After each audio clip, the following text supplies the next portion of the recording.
رجب المرجب سے لے کر رمضان المبارک تک مسلسل 3 مہینوں میں 3 بڑی راتیں اللہ تبارک و تعالیٰ نے مومنوں کے لیے مختص کی ہیں۔ پہلی رات معراج کی رات ہے، دوسری برات کی رات ہے، شب برات جسے کہتے ہیں، اور تیسری سب سے بڑی رات ہے قدر کی، یعنی لیلۃ القدر، شب قدر۔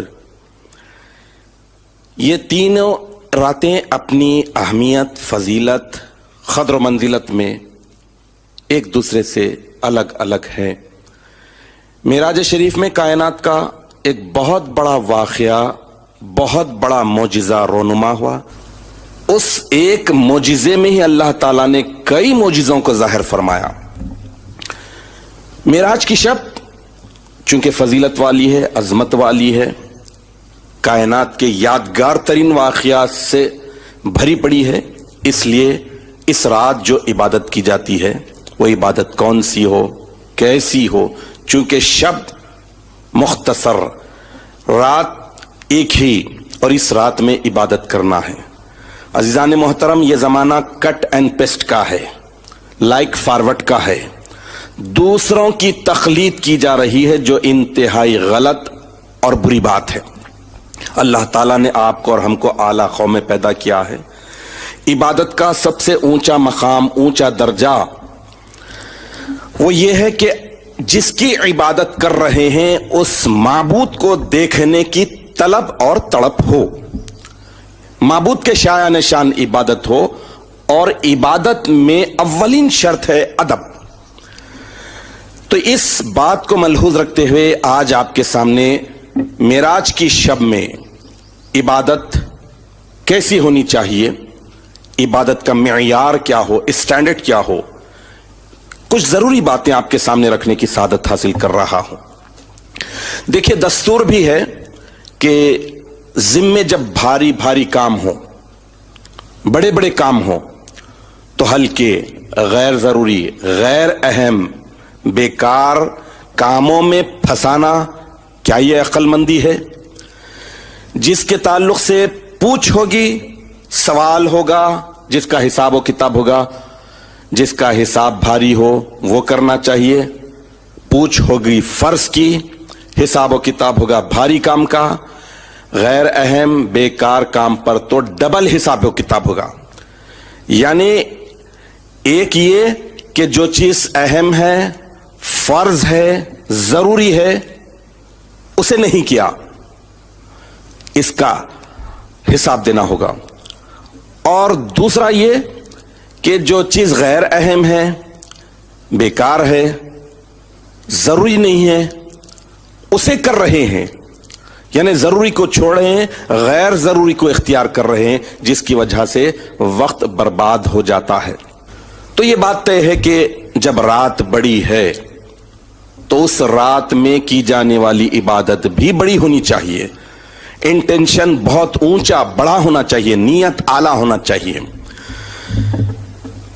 اب معراج شریف میں بے شمار واقعات ہوئے، معجزات اللہ تعالیٰ نے ظاہر فرمایا، اور معراج شریف میں اللہ تعالیٰ نے دیگر فرائض تو زمین پر وہی بھیج کر فرض کی ہے، لیکن معراج شریف کی عظمت کا اندازہ لگائیے کہ بندہ خدا سے 5 مرتبہ دن میں دو بدو ہوتا ہے، روبرو ہوتا ہے، تو اس فرض کو اللہ تعالیٰ نے اپنے حبیب پاک محمد عربی صلی اللہ تعالی علیہ وسلم کو اپنے روبرو بلا کر فرض کیا ہے۔ تو اب اس حساب سے دیکھیے کہ یہ نماز بڑی اہمیت کی ہے۔ نماز کے تعلق سے پوچھو گے نماز کی اہمیت کیا ہے، اس کی فضیلت کیا ہے، یہ کتنا بڑا بھاری کام ہے، اور اس کے تعلق سے کیسے پوچھا جائے گا، کیسے حساب لیا جائے گا، میں آپ کے سامنے ابو داؤد، ترمذی اور نسائی شریف میں درج سیدنا ابو ہریرہ رضی اللہ تعالی عنہ سے مروی حدیث شریف رکھنے کی سعادت حاصل کروں گا۔ حضرت ابو ہریرہ رضی اللہ تعالی عنہ فرماتے ہیں کہ سمعت رسول اللہ صلی اللہ تعالی علیہ وسلم یقول ان اول ما يحاسب به العبد یوم القیامت من عملہ صلاتہ، یعنی حضور اکرم نبی مکرم صلی اللہ تعالی علیہ وسلم ارشاد فرما رہے ہیں کہ بے شک بندے سے قیامت کے دن جو سب سے پہلا سوال ہوگا، پہلی پوچھ ہوگی، اس کے اعمال میں سے صلاتہ، اس کی نماز، یعنی نماز کے تعلق سے پہلا سوال ہوگا۔ تو اب اندازہ لگائیے کہ اللہ تعالی اعمال میں سب سے پہلے کس بات کی پرسش کر رہے ہیں، حساب و کتاب لینے والے ہیں، کون سا سوال پہلے کیا جانے والا ہے؟ وہ ہے نماز کے تعلق سے۔ اور نماز معراج شریف کا بہت بڑا تحفہ ہے، بہت بڑا عطیہ ہے۔ عزیزان محترم، نکتے کی بات ہے کہ وقت کا صحیح استعمال بھی بہت بڑا ہنر اور بہت بڑا فن ہے۔ وہ انسان بدترین بے وقوف ہے جو وقت کو بیکار، لایعنی، چھوٹی اور غیر ضروری چیزوں میں برباد کر دیتا ہے۔ نماز مومنوں پر فرض ہے، 5 وقت کی نماز فرض ہے، نماز کسی حال معاف نہیں ہے، نماز کی قضا ہے۔ اگر ہم صرف فرض نمازوں کی رکعتوں کا شمار کرتے ہیں اور 6 مہینے 29 سے اور 6 مہینے 30 سے شمار کر کے کاؤنٹ کرتے ہیں تو ایسی صورت میں سال بھر کے 6960 رکعتیں یا پھر 7080 رکعتوں تک ہوتے ہیں۔ 6960 رکعتوں کے سجدے ہوئے 13920 سجدے۔ اگر 7080 رکعتیں شمار کرتے ہیں تو اس کے سجدے ہوں گے 14160 سجدے۔ اب آپ اندازہ لگائیے، ایک سجدہ نہ کرنے پر شیطان رجیم الی یوم الدین ہوا۔ اب اگر انسان دنیاوی اعتبار سے بھی غور کرتا ہے، دیکھتا ہے کہ اس کے پاس بیک لاگز زیادہ ہیں، تو پھر کیا وہ آگے بڑھ سکے گا؟ پیچھے کی ذمہ داریاں اس کی بہت زیادہ بھاری اس کے ذمے باقی ہیں، برقرار ہیں، تو کیا وہ آگے بڑھ سکے گا؟ نہیں۔ اب معراج شریف میں دوسروں کا دیکھا دیکھی اور وہ لوگ جو عالیت کے قائل ہی نہیں ہیں، ان کے پاس اورات، وظائف، نوافل، یہ چیزوں کی اہمیت ہے، بتاتے ہیں اتنے رکعتیں پڑھو، یہ صورتیں پڑھو، یہ ذکر اتنے مرتبہ پڑھو۔ ایسی چھوٹی چیزوں میں رات کی عظمت کو، عبادت کو غارت کرتے ہیں، تو کیا ہمیں وہ کرنا چاہیے؟ یا پھر ہمارے ذمے 6960 رکعتیں یا پھر 7080 رکعتیں ذمے باقی ہیں، فرض کسی قیمت پر معاف نہیں، اس کی قضا ضروری ہے، وہ کریں یا پھر نوافل پڑھیں۔ اورات، وظائف، نوافل یہ سب ممنوع ہیں۔ امامنا و سیدنا حضور مہدی موعود علیہ الصلوۃ والتسلیم بھی منع فرمائے ہیں۔ کتاب اسباب الامسال میں حدیث آئی ہے، اللہ کے پیارے رسول صلی اللہ تعالی علیہ وسلم نے ایک بڑی بہترین مثال کے ذریعے بتا دیا ہے کہ فرض کا درجہ کتنا بڑا ہے اور نوافل کیا حیثیت رکھتے ہیں۔ اللہ کے رسول صلی اللہ تعالی علیہ وسلم ارشاد فرما رہے ہیں کہ نمازی کی مثال تاجر کے مثل ہے، یعنی بزنس مین کی طرح ہے، کیونکہ تاجر جب تک اصل مال نہ آ جائے نفع کا شمار نہیں کرتا۔ کاؤنٹنگ جو کرتا ہے پہلے یہ دیکھتا ہے کہ میں کتنا انویسٹ کیا، وہ مجھے ریٹرن ملا ہے یا نہیں، بعد میں بینیفٹ، منافع، یہ چیز کو کاؤنٹ کرتا ہے۔ اللہ کے رسول آگے ارشاد فرما رہے ہیں کہ اسی طرح نمازی کے نوافل اس وقت تک قبول نہیں ہوتے جب تک کہ وہ فرائض ادا نہ کرے۔ اتنی کھلم کھلا حدیث شریف ہے، تو اب آپ بتائیے کہ معراج شریف ہو یا پھر برات کی رات ہو، شب قدر ہو، ایسی مقدس راتوں میں اگر ہم ہلکی پھلکی غیر ضروری غیر اہم عبادتیں کر رہے ہیں جبکہ ہمارے ذمے بھاری بھاری کام پڑے ہیں، بھاری بھاری ذمہ داری ہے، جواب دہی ہے، اسے چھوڑ کر ہم چھوٹی چیزوں میں پڑ رہے ہیں۔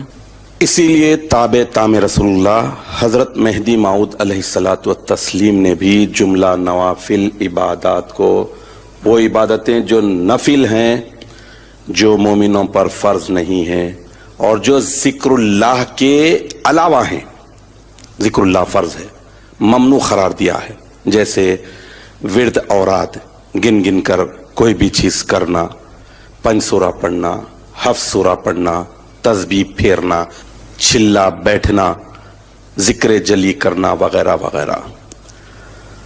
ذکر اللہ دوامی فرض ہے۔ اب آپ دیکھ لیجئے کہ نماز کی تو قضا ہے، لیکن ذکر اللہ کی کیا قضا ہوگی؟ انسان جو سانسیں اللہ کے ذکر کے بغیر نکالتا ہے، گزارتا ہے، وہ سانسیں تو مردہ شمار ہو چکی۔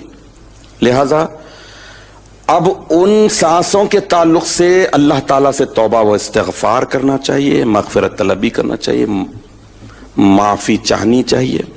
الغرض چونکہ بزرگان دین کے پاس، اللہ کو دیکھنے دکھانے والوں کے پاس، ان کی راتیں، ان کے دن سارے کے سارے عبادتوں سے، اور وہ اعلی عبادت جو خدا کو دیکھنے والی تھی، وہ عبادتیں بجا لانے کی وجہ سے ہر رات ان کے پاس شب معراج، شب برات اور شب قدر کی مانند تھی۔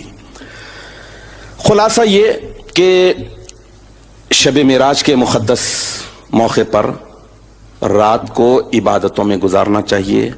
فرض نمازیں جو قضا ہو چکی ہیں ان نمازوں کی قضا کرنی چاہیے، ذکر اللہ میں وقت گزارنا چاہیے، توبہ و استغفار میں وقت گزارنا چاہیے، ماضی کی زندگی پر، کوتاہیوں پر، ماضی کے زندگیوں میں عبادتیں نہ کرنے پر شرمندہ ہونا چاہیے، روتے رہنا چاہیے، اور مستقبل کی پلاننگ کرنی چاہیے کہ فیوچر میں نماز کی پابندی کا عہد کرنا چاہیے، ذکر اللہ کی پابندی کا عہد کرنا چاہیے، اور قرآن حکیم کی تلاوت معنی اور مطلب کے ساتھ کرنا چاہیے کہ اللہ تعالیٰ کیا فرما رہے ہیں، اللہ کیا حکم دے رہے ہیں۔